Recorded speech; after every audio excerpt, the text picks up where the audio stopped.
then kailangan magtaas. Pero wag naman ho abusuhin yung mga dumadaan dyan.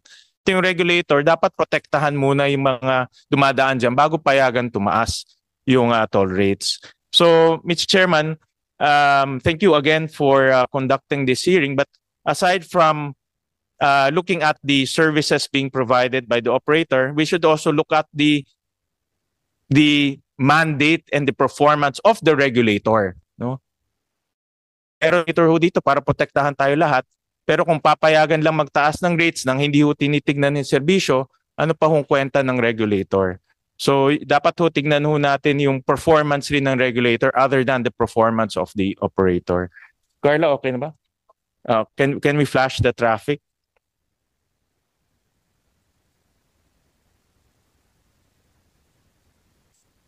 Yan po, ito yung kagabi ho to, no? Record ng staff ho namin.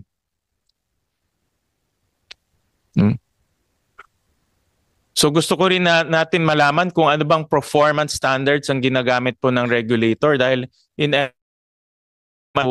up to par yung performance standards at hindi po up to par yung performance ng operator. Next slide, Carla.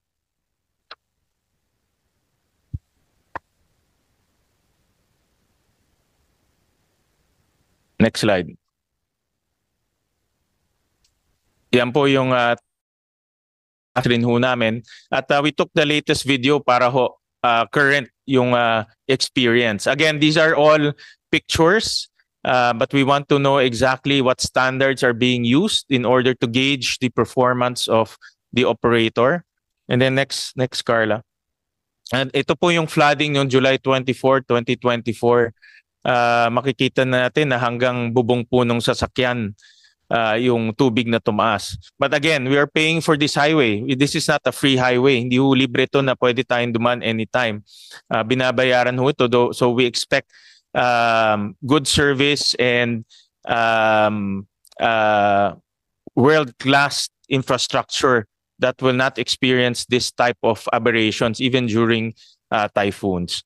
So once again, Mr. Chairman, thank you very much for conducting this hearing. And again, we want to also put accountability on the regulator to see whether they are regulating and giving our consumers and our travelers the best possible experience. Thank you very much, Mr. Chairman. Thank you, Senator Win. Nandito ba yung TRB? TRB, okay, magkano itinaas nyo nitong June? Yung sa toll rates, pinayagan yung pagtaas? Mr. Chair, ako. Yun po kasing mga toll rates natin actually, ang nangyari po dyan nung mga panahon ni President Aquino, hindi po pinayagan mag-increase. Unfortunately, naipon po yung mga petition sa Toll Regulatory Board. So, ang inabutan ko pong petition please identify yourself. You are? I'm Attorney Alvin Carullo po, ng Executive Director. Alvin Carullo, Apo. Executive Director ng Toll Regulatory Apo. Board. Okay, continue please, sir. Ang inabutan ko pong petition ay yung 2018 and 2020 petition ng NLEX po, kung yun po ang inaano ni Senator Gatchalian. Ang board po inaprubahan yung petition dahil unang-una po meron po tayong tinatawag na kontrata, yung Supplemental Toll Operation Agreement. Tapos may nakalagay po doon na ang ating concessionaire entitled days for every 2 years, periodic adjustment for every 2 years. Ang ginawa po ng board dahil magiging malaki po yung impact dahil may inflation po tayo. Ang ginawa po nila, kinonsolidate po yung mga petition tapos inimplement siya by tranches. So kung yung sinasabing June, first tranche po yun. Hinati po siya sa dalawa para mas open yung impact. So ibig sabihin meron pang asahan yung mga motorista? May pangalawa po. Ng pangalawa pa? Opo. Opo. Muna, stop right there. Opo. Ito yun eh. Ito yung SISTE eh. Wala namang problema kung mag-increase kayo. Increase din yung quality of service. Kaso, palpak eh. Hindi maganda ang serbisyo. Kulang-kulang. Binanggit na nga ni Senator Win. Nandiyan yung palpak na RFID. Nandiyan yung traffic. Kaya nga, sabi kanina, mas pinili ng maraming motorista na gamitin yung mga toll plaza, skyways especially, para mapabilis yung kanilang biyahe. Ano yan, na-stuck sila sa traffic dahil hindi umaandar yung RFID. Diba? Nagkakabaha-baha. So, sana, bago nyo payagan yung petition na pag-increase, it has to be justified. O sige, mag-increase kayo, nasa contract. Pero bakit may mga problemang ganito? Ayusin nyo muna yan bago namin kayo payagan mag-increase. You have the power to do that. Am I right? Exactly. So meron na po tayong PPP. So dapat hindi mo muna pinayagan yung increase. Hinold mo muna hanggat hindi nasosolve yung mga problemang at hand. Opo. Ba't mo pinayagan? For information po ng ating mga senador, ang Toll Regulatory Board is a collegial body po. Mayroon po tayong representative from DOF, DPWH, tapos meron po tayong representante, secretary po ng DPWH, DOTR. I know that. Okay, I'm aware of that. Opo. DPWH, NEDA, DOF, okay, Opo. bilang members. But you can always tell them na Opo. mga pare ko, wag muna siguro natin payagan tumaas to. Kailangan i-presenta muna natin sa kanila yung mga problema bago natin i-go. At syempre, itong pasamahan mo, papayag naman dahil mahihaya naman sila kung susupalpalin kanila. Taong bayan ang babalik sa kanila. Tama? Tama Sometimes po yun. we need common sense. Ano po? Opo, tama po yun. Actually po, yung as a regulator po, yung TRB Secretariat po, tungkol po dyan sa binabanggit ni Senator Gatchalian, kung ano yung ginagawa ng regulator, ang TRB naman po ay may mga programa na ina-address po yung mga problemang yan. Kagaya po nung gusto nga namin ma-implement kaagad yung contactless, mali po yung addendum at mag-implement tayo ng contactless. Okay. So, na contactless, wala na po tayong cash toll plaza. Kasi po, ang isa pong nakikita nating dahilan kaya nagkaka-traffic sa ating mga toll plaza, yung iba po nagbabayad ng cash. Tapos dahil sa haba po ng cash lane, dahil mabagal po yung Kaya nga may RFID, di ba? At saka dapat wala na rin yung barrier. Meron din po tayong programa yan, na yung barrierless program na ating puminimiti para tayo ay makasabay sa world-class facilities, toll facilities sa ibang bansa. Okay, sir, napapalit tayo. Hindi mo nasasagot diretso yung aking katanungan na bago sana kayo pumayag na ipatupad yung increase sa kontrata, di ba? Pwede nyo naman ipa-hold yun, kausapin yung mga kasamahan nyo sa DOTR, sa DPWH, DOF, at sabihin nyo na kailangan ayusin muna yung serbisyo bago nyo igugo lahat yung pag-increase. Ngayon, kailan ulit yung susunod na increase? Ka-increase na ng June, tama? Magkano na? May listahan tayo dito. NLEX Open System, Class 1, 5 pesos. Class 2, 14 pesos. Class 3, 17 pesos. NLEX end-to-end, Class 1, 27 pesos. Class 2, 68 pesos. Class 3, 81 pesos. Now, kailan ang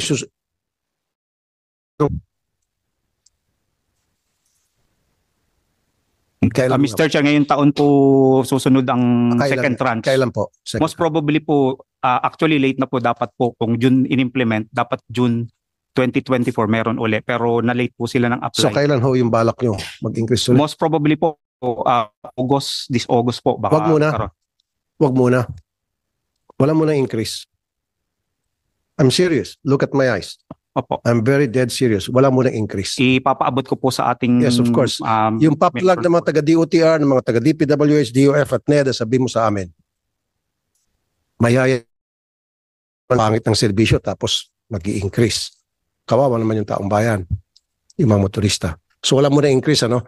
Unless pag nakita namin na maayos na yung serbisyo, wala na mga reklamo, increase kayo. Hindi nakakaya, tama? Opo. Kasi kung samot-saring problema nandyan, ang dami kayo, ang kapal naman ng mukha nun. Kung sino man yung pumayag na magkaroon ng increase. Tama, sir? Opo. I'm very clear. Ipaparating ko po sa mga miyembro ng board po. Makakaasa po kayo. Okay. So, yung RFID, ayusin na natin. Although I've spoken to some people ng Metro Pacific Tollways, they explained to us ano yung kanilang mga plano tungkol dyan. We have the members from the Metro Pacific Tollways Corporation. and that's Mr. Rogelio Singson. Sir Rogelio, ano pong katungkulan nyo sa Metro Pacific? I'm Rogelio Singson, President of Metro Pacific Tollways, Your Honor. So ano po yung kinocover ng Metro Pacific Tollways? NLEX, ECITEX, at saka yung NLEX connector, that's on the north side. Dito sa south, we have Calax and the Cavitex. Okay. So anong plano niyo po doon sa problema tungkol sa RFID at tungkol doon sa suggestion na marami, sana maging barrierless na. Sabihin, hindi na kailangan barrier, babasahin yung RFID, tuloy-tuloy yung mga sasakyan, smooth sailing. Thank you very much for this opportunity, Win Gatchalian. Thank you, Senator. Admittedly, yung mga first generation na in-implement noong i-open yung mga RFIDs or ETCs, no, yung Electronic Toll Collection System, yung mga first generation talagang medyo sumablay. They started, I understand, of course, I'm relatively new. That's almost a year joining the group. Yung mga transponders na binibili nung dati, that's gone. No? They have been replaced by RFID stickers and the readers. No? So the issue here is kung yung sticker gastado na o nailagay sa maling lugar, hindi mababasa yan. No? That's why nagmamanual. And that's why the program, as far as we're concerned, is massive replacement. Nakikita naman Saan po dapat ang nakalagay yung ideally RFID sticker? just behind the rear mirror. No? Pero yung iba ayaw pabutas yung kanilang sun shields and so on. So usually linalagay nila sa front headlight. Saan ba binibili yung RFID stickers? Hindi ho binibili yun. We give it for free and then they can Pero saan galing po yun? Sino nag-manufacture po nun? Made in? France? US. We have the same readers and stickers between us and San Miguel. Anong dahilan ulit, sir, Mr. Singson? Bakit hindi ni-read ng maayos? Pag mali yung pwesto o kaya nagalaw ng niwi, mahirapan ang basahin yun. And that's why, Senator, we have a backup. No? Ang backup dyan is RFID sticker or the plate number. No? Mhm. So, hindi mo makuha yung sticker, alam mo kung sino dumaan in terms of plate numbers. But this requires also a cleanup in terms of data for plates. No?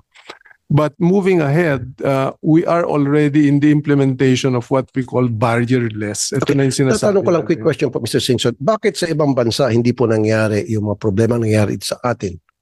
In fact, wala pa nga sila mga barrier. Tulad ba sa San Francisco, pag siguro nakapunta ka na sa Bay Bridge, daan ka, walang tao nagmamando doon, walang barrier, diretso-diretso. That's the standard now. Na wala ng barriers, meron lang mga sensors, cameras, and so on. And admittedly, may sistemang kasama dyan. You have the roadside equipment, you have the backroom operations, and the commercial operations. So, ito yung kailangan ayusin. Hindi ho pwedeng gawin overnight. No? Okay. So, but as I mentioned, we are in the process of moving towards multi-free flow. Yung talagang kahit 165 kilometers siya, mababasa, overspeeding nga lang huhulit sa'yo. No? So, that's the standard now. And technically, para lang ang sistema niyan, I keep telling our people, para na lang ATM yan. Ang tagal-tagal na ng technology ng ATM. Pag nag-tap ka, bawas ka agad sa account mo. Dapat ganun na rin kabilis yan. No? Which means the standard is for 5 seconds updated yung data mo. Kung may load ka o wala. Now, for us to be able to do that, we need enforcement, which I think I mentioned to you. We need the help of government. Ano ba ang violation? Sana wag abusuhin. No? Walang violation kang ma-enforce other than speeding. So, ibig sabihin, halimbawa, yung mga pag-barrierless na tayo, diretso-diretso mga sakyan, alam nila, walang barrier, walang makakalibre sila. at the end, merong huli sa kanila. Then we need the cooperation of the LTO. You need an RFID to enter, you need a load to enter, and kung pumasok ka, anong violation mo? No? Kung wala kang RFID. Meron naman tayong ganun ngayon eh. Kaya lang, hindi ko alam kung na-enforce pa yan. Walang Siguro later on, nandito ba yung taga-LTO? Meron naman taga-LTO? Okay, nandito. Later, we'll talk to you about that. So, kailan po yung target date ninyo, Mr. Singson, na mawawala na yung problema sa RFID at may expiry date ba yung RFID? usually ang useful life niyan, I understand 2-3 years lang eh. So you need to replace. And that's why we have massive replacement. Libre naman. They just have to call us. They have to go to the kiosk. So when will the time comes na hindi na tayo magkakaproblema sa RFID, na hindi na ma-stock sa barrier itong mga motorista natin, mag-aantay ng ilang minuto dahil nga nasira yung reader ng RFID? Ang data namin is as much as 10% are delayed. 10% of the volume of vehicles coming in either defective ang ibig sabihin, sir, kailan mangyari yun, yung panahon na yun na hindi na magkakaproblema sa RFID reading? We are going through a massive replacement of stickers right now. So kailan po yung target date ninyo? As soon as we get the full cooperation na may enforcement na, palagi ko susunod eh. Yung pagiging barrierless na natin, yung wala ng Your barrier. Honor, we have a video on how the barrierless works. If you allow us, we'll show it will work. Sige po. Sige po. The program will take a 2-year engagement. No? Because as I said, you have roadside equipment, tatanggalin mo yung mga toll booths dyan, at saka, and then you start installing yung gantry. Makikita nyo lang yan, may sensor yan, at saka readers. No? And then, you aayusin yung backroom operations, which is the heart and soul of everything. As I said, like ATM. Masok ka dyan, may load ka, babawasan yung load mo. Automatic na yon, no? Okay. So, tama ba yan? Mali yan. Free flow, how it operates. Okay, habang tatanggap ko po, yung bang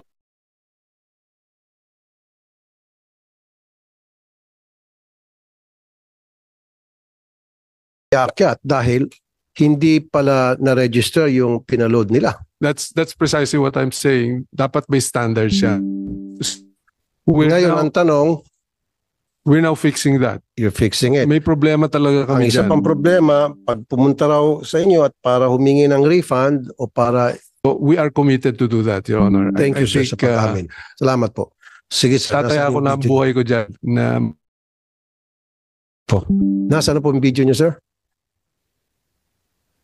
So, this is how left side is how the setup is. No, may mga existing barriers. So, eventually, matatanggal na yung mga toll booths na, matatanggal na yung barrier. You will just have a gantry. No, the gantry will have Sa Bay Bridge, sa Bay Area. that's San the new Francisco. standard na ho ngayon Okay. for toll operations. So, kailan tayo magkakaroon ng ganun? We are discussing this with our service provider who is an international that does this already in several jurisdictions. No? So magfe-facing po kami in 2 years fully implemented. Okay, in 2 years. In 2 years. All right, 2024, 2027. But we need the regulation, Your Honor. Parati kong inuulit yun. Kasi di kami pwede maglagay yan without regulations in terms of pumasok ka, wala kang RFID, wala kang load, ano violation mo. Okay. So, regulation ang kailangan nyo and Opo. cooperation Pati yung government LTO agencies. in terms of plate recognition. Kasi NGO, why do you need the no help? LTO. Opo. Okay. Then, alam naman ho natin kung minsan yung plate na yan, iba yung sa harap, iba pa yung likod, o kaya paulit-ulit na plates na ginagamit. No? So, siguro po, pasagutin natin yung LTO. Anong klaseng cooperation po kailangan nyo sa LTO para may patupad po ito ng maayos? So the regulatory regime that kumbaga para kang pumasok sa one-way road. Or aside from that, yung without a load, pumasok ka, regulated entry yan eh. Hindi ka pwedeng pumasok kung hindi ka sumusunod sa patakaran. Kasi ang mangyayari, let's face it, meron mga motorista na pag nalaman na walang barrier yan, kahit na wala kasi, walang pipigil sa kanila, wala silang RFID, lulusot na yan ang lulusot. So, nagsubok po kami, yung as much as 30% ang leakage. 30% leakage meaning hindi nagbabayad. Apo. Nagpapalo. Kasi kung So that's iba, where you need the help of naglalagari the pa LTO. Okay. So, LTO, how can you help? Good morning, Chair. Good morning, Senator Gatchalian. And your attorney, Vigor Vigor Mendoza. Mendoza. Po. Ako po yung Chief of the LTO.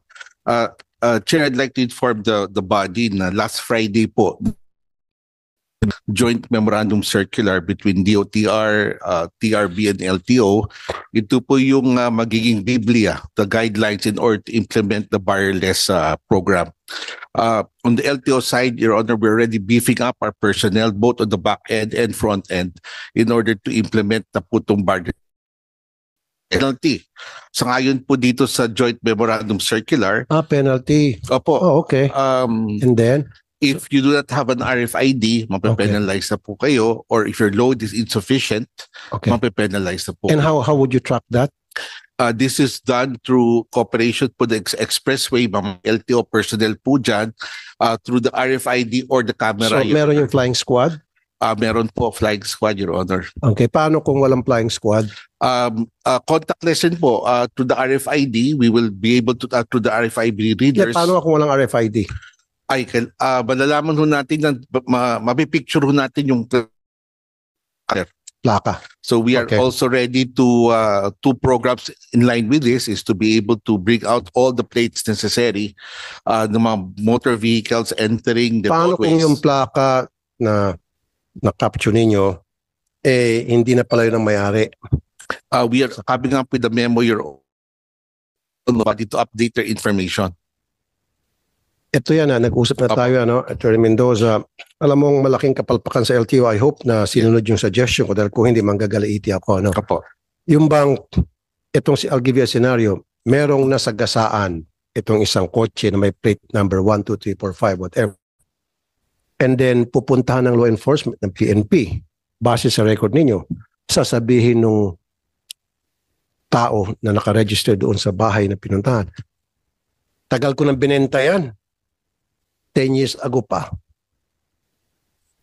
And then ituturo niya kung sino yung napagbenta niya. Pupuntahan ulit ng PNP, yung pangalawang tinubentahan. Ay, binenta ko na rin yan. Tagal na.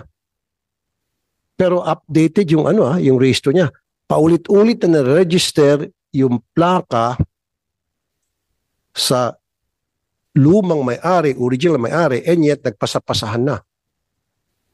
That has to be solved. Yes, Mr. Chair. In fact, we will be using third-party information in coordination to ng mga financial institutions, mga bangko, kung saan po nakasanla itong mga sasakyan na to. Nope. I'll give you a practical solution. Yes, sir. Common sense solution. Huwag mo na kailang pumunta pa sa mga bangko. Sayang ka pa ng oras. Obligahin nyo ang bawat tao na magparehistro sa sakyan. They have to be there physically and show identification na sila ngayon yung nagpaparenew na yun, ng sakyan na yun. Kasi nangyari, because of the fixer, si Mario, pwede niya utusan si Maria, pwede niya utusan si Petra na mag-register on his behalf. Diba?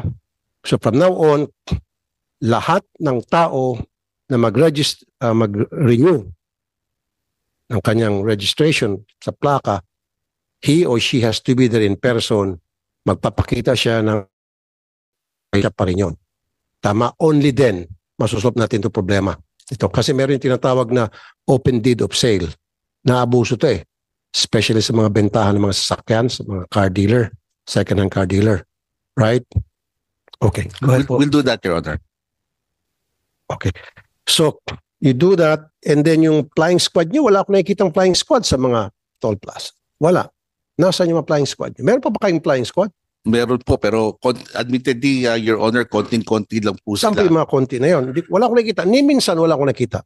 We're beefing up. We have deputized po yung mga Ilang flying squad meron kayo? walo po sila. 8 teams composed 8 of teams. yes, sir. Yung 8 Sa central teams, office po yun. Yeah. Central. ilan yung 8 teams na yun? Ilang personnel yan? Kumikit ko lang 40, Your Honor. 40. Opo. At saan dapat naka-deploy yung 40 yan? Yun ang medyo kalat po yan. They're enforcing various traffic laws, Your Honor. Close? Opo. I don't know ha.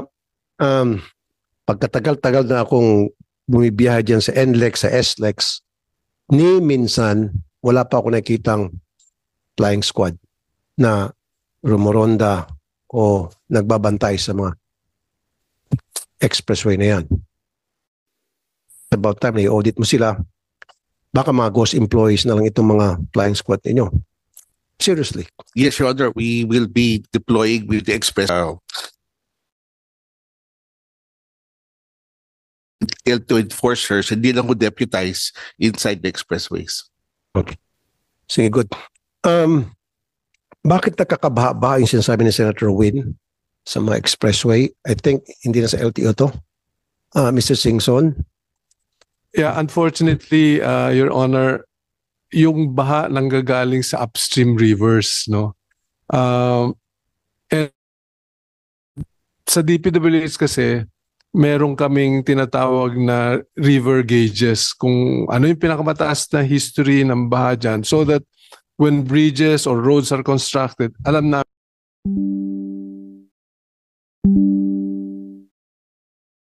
na-anticipate niyo yan bago niyo po ginawa yung expressway. You should have anticipated that and you should have come up with a solution to that problem. The problem is best solved by addressing the flooding, not the expressway. But admittedly, Yeah, we should naintindihan have ko po, Mr. Singson. anticipated, as you Yeah, said. the flooding. Tama nga po yun. Pero ibig sabihin, di ba, nag-overflow yung river. So kung ako kasi, anticipate ko na, okay, pag naglagay tayo expressway rito, baka mag-overflow yung river. So ito yung gagawin kong solusyon. Siguro maglagay ako ng drainage o ida-divert ko yung agos ng tubig somewhere na para hindi na mapunta sa kalsada. Yun po yung sinasabi ko. Yun po yung suggestion ko. We're trying our best to address that. Like what we did in the portion that happened last year in sa Tulaok, no? That we had to address, no? Okay. Now I think we have to address this portion of Balintawak. I've been monitoring, napuno ho ng what, so hindi makatalo yung tubig, you know? So mag-overflow, pupunta sa tulay, no? Tapos ititira lahat yung putik at basura doon sa kalye, doon sa expressway. So those things, I understand, we have to coordinate with the government, whether LGU siya o national government siya, address the flooding as well. Okay, so meron na kayong ginagawang coordination sa different agents, government agencies to We address the flooding. need to as do you it, said. Your Honor. Meron na po. Apo. Okay. Can you present us